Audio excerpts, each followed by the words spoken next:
When President Harding died, Vice President Calvin Coolidge was at his father's home in rural Vermont. Coolidge's father, a justice of the peace, swore him in by lantern light over the family Bible. Number 30, Calvin Coolidge, Republican, 1923 to 1929, 52 years old, from Massachusetts. He was a kind of cramped, somewhat mean-spirited, not very sociable or genial man. Before being tapped as Harding's vice president, Coolidge had been a lawyer and governor of Massachusetts. The man they called Silent Cal was indeed quiet, and when he did speak, it was in a high, nasal voice. Despite claiming that his only hobby was running for office, Coolidge was an avid fisherman. He also had a dry New England wit. There's a story of him at a state dinner, and a woman sitting next to him trying to engage him says, I'll bet you, Mr. President, that I can get you to say more than 2 words in the course of this evening. And he turned to her briefly and said, "You lose." Coolidge had a novel way of getting exercise. By riding this mechanical horse in his White House bedroom. The president would ride it before dinner in the evening. He would ride the horse and get all sweaty, get off the horse, and go down and eat.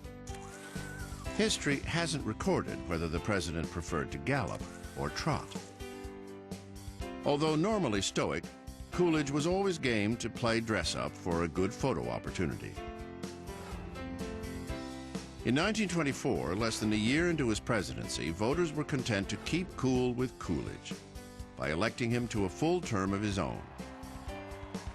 On March 4th, 1925, he was sworn in by Chief Justice William Howard Taft, the first time in history an ex-president gave the oath of office to a president. During his administration, Coolidge kept a tight rein on the federal budget. He used his veto power to kill pay raises for postal workers and bonuses for World War I veterans. He also lowered taxes twice. His goal was to keep government small and business booming.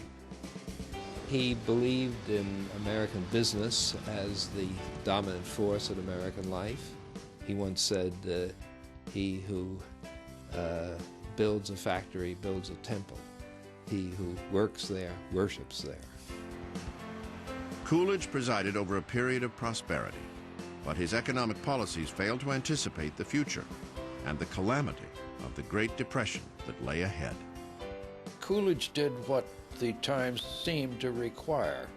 If he made a mistake, it was in the economics of the time, which he did not understand, and I think most of the people of his generation did not understand.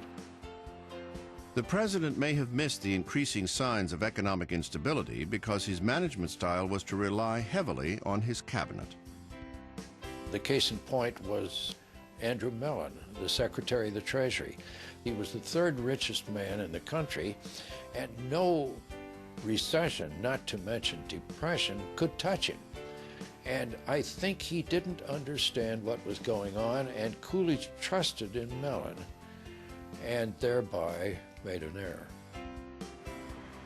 In 1928, Calvin Coolidge decided not to run for a second term, and his Secretary of Commerce, Herbert Hoover, won the White House. Popular in his day, Coolidge is now largely a forgotten figure, a quiet president who presided over a roaring era.